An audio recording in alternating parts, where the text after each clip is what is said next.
కార్తీక్ కాలేజీకి వెళ్ళట్లేదా? లేదు వదినా వెళ్ళట్లేదు.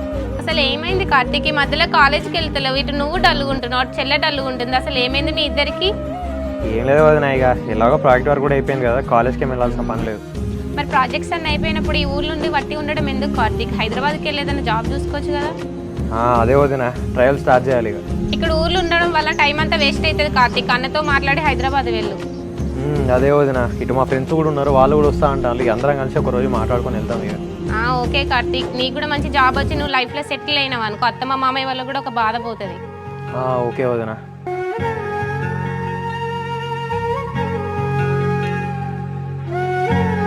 అమ్మా అడగడం మర్చిపోయినా, చెల్లె ఫోన్ అడగరా పెట్టు.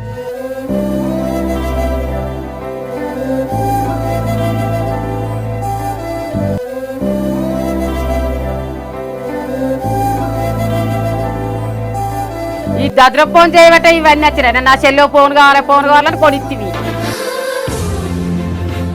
అమ్మ ఇప్పుడు అందరు ఫోన్ ఉండాలని చెప్పి దీని కూడా ఫోన్ కొని ఇచ్చానే. ఇది ఇట్లా చేస్తా నాకేం తెలిసే. చెల్లె మన పేరు ఏమని పెట్టేసుకో చెప్పవే. కార్తిక ఉంటుందన్నా. ఏందే కార్తీకానా? ఇది వరకు ఒకసారి కార్తీక అంటే నేనే కదా నీకు ఫోన్ ఇచ్చింది, గింత మోసం చేస్తావా నన్ను? చూసినావా బిడ్డ దీన్ని తెలివి ఎట్లున్నాడో? మోగోని పేరు ఆరు లెక్క పెట్టుకొని వానితోటి అదైతాంది. ఈ తెలివి ఏందో చదువులో చూపిస్తే బాగుపడతావు కదా బిడ్డ. నువ్వు